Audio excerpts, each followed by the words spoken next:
Assalamualaikum warahmatullahi wabarakatuh. Kembali lagi dengan Mimin di channel Halakah Ilmu Agama. Kali ini Mimin ingin mengupas satu isu yang sedikit heboh tentang peraturan pemerintah yang resmi menghapus praktik sunat perempuan. Kebijakan baru ini diteken oleh Presiden Joko Widodo pada Jumat 26 Juli 2024 dalam Peraturan Pemerintah Nomor 28 Tahun 2024 tentang pelaksanaan Undang-Undang Nomor 17 Tahun 2023 tentang Kesehatan. Menurut WHO, sunat perempuan justru menyebabkan pendarahan hebat dan masalah buang air kecil, kista, infeksi, serta komplikasi saat melahirkan dan peningkatan resiko kematian bayi baru lahir. Praktik sunat perempuan diakui secara internasional sebagai pelanggaran hak asasi manusia anak perempuan dan wanita lantaran menyangkut kesehatan, keamanan dan integritas fisik dan lainnya. Padahal, sunat baik bagi laki-laki maupun perempuan hukumnya wajib. Sebagaimana yang terdapat di dalam kitab I'anatul Talibin bahwa wajaba khitanun lil mar'ati war rajuli haitsu lam yulada. Hukum khitan adalah wajib bagi perempuan dan laki-laki bila lahir dalam keadaan belum terkhitan. Namun, ada juga pendapat yang mengatakan khitan bagi perempuan hukumnya sunnah. Apakah ajaran agama Islam tidak berlandasan rahmatan lil alamin? Apakah Islam mewajibkan hal yang merugikan dan melanggar hak asasi manusia? Terlebih dahulu, mari kita pahami sunat bagaimana yang dilarang oleh pemerintah. Sunat yang dimaksudkan di dalam peraturan pemerintah tersebut adalah vagina mutilation, yaitu praktek memotong habis labia, baik labia mayora maupun labia minora, kemudian dijahit menyisakan sedikit lubang. Praktek semacam ini sangat banyak dilakukan di Afrika, dan ini merupakan budaya kuno di Afrika yang ada jauh sebelum datangnya agama Islam.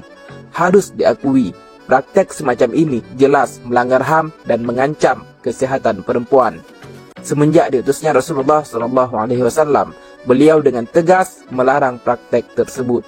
Beliau bersabda, "Ya Umma Atiyah, ikhfidhi wa la tanhaki, fa innahu andar lil wajhi wa ahdha 'inda zawji." Wahai Ummu Atiyah, khitankanlah, jangan engkau habiskan, karena khitan dapat membuat wajah berseri dan lebih disukai suami. Sudah jelas, Rasulullah SAW melarang praktek sunat yang melanggar dengan hak asasi manusia. Jauh sebelum ilmu medis modern ditemukan, Rasulullah SAW sudah mengetahui dan melarang untuk memotong habis vagina. Ini salah satu keajaiban dari agama Islam, agama yang rahmatan lil alamin. Tidak ada satupun syariatnya yang merugikan, baik bagi pemeluknya maupun bukan. Lantas, praktek khitan bagaimana yang dianjurkan bagi perempuan dalam agama Islam? Dalam hadis di atas, Rasulullah SAW memerintahkan untuk hanya memotong sedikit.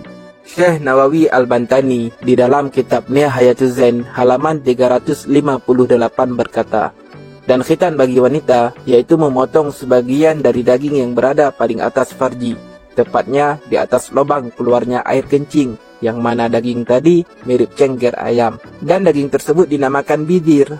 Lebih rincinya lagi, khitan yang dianjurkan dalam agama Islam adalah memotong sedikit klitoris yang keluar dan menonjol dari bibir vagina, dan menyisakan bagian yang berada di dalam bibir vagina. Sebagaimana diketahui, bahwa klitoris merupakan bagian kewanitaan yang paling sensitif dan sangat mudah terangsang.